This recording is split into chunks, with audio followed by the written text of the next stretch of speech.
বহুত দিনৰ মূৰত আকৌ এবাৰ ছ'লো ট্ৰিপ কৰিবলৈ ওলাইছোঁ। আজি মই যাম যোৰহাটলৈ আৰু নিৰ্মাইনা পিছে মোৰ লগত নাযায়, তাৰ স্কুল খোলা আছে আৰু দেউতাকৰ 2 দিন ৱৰ্ক ফ্ৰম হোম থাকে, বাকী 3 দিন বন্ধ। গতিকে নীৰ থাকিব আইতাকৰ দেউতাকৰ লগত হায়দৰাবাদতে।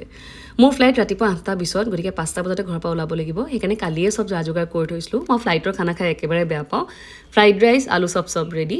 শাহুমাই সহায় কৰি দিলে, চব বনাই মেলি ল'লোঁ। এয়াৰপৰ্টলৈ বুলি ওলাই আহিলোঁ আৰু মানুহজনক টাটা বাই বাই কৈ এয়া মই সোমাই গ'লোঁ। ৰাতিপুৱা সময়ত খালি এটাই ভাল, বৰ বেছি ভিৰ নাথাকে আৰু ডিজি যাত্ৰা কৰিলে পটককৈ চব হৈ যায়।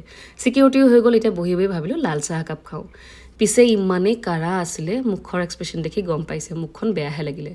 ফাইনেলি উৰা মাৰিলোঁ প্ৰথমতে পিছে কলিকতালৈ বুলিহে। তাত 2 ঘণ্টা ৰ'বলগীয়া আছিলে। 2 ঘণ্টা কেনেকৈ সময় পাৰ হৈ গ'ল পিছে গমেই নাপালোঁ। তাৰপিছত আকৌ উৰা মাৰিলোঁ যোৰহাটলৈ বুলি। এইবাৰ পিছে মা বাহিৰত ৰৈয়ে আছিলে, কিন্তু মোৰ যাত্ৰা এতিয়ালৈকে সমাপ্ত হোৱা নাই। যোৰহাটে পালোহি, কিন্তু আমি যাব লাগিব শিৱসাগৰলৈ, কাৰণ আজি বাও আহি আছে। শিৱসাগৰত বাহঁতৰ নাটক আছে। গতিকে ভাত পানী খাই আজৰি হৈ আকৌ শিৱসাগৰলৈ বুলি গ'লোঁ। মামাৰ ঘৰ পাই চাহ একাপ খাই ল'লোঁ আৰু এতিয়া পিছে ৰাতি 2টা বাজিছে। বাও আহি পাই গ'লহি নাচি বাগি, আৰু বাৰ ইমান সোপা বস্তু অকলে ভৰাবলৈ গ'লে বহুত দেৰি হ'ব। গতিকে আমি গোটেই সোপাই সহায় কৰি দিছোঁ। মামা, মই, হিয়া, মা চবেই লাগি আছে।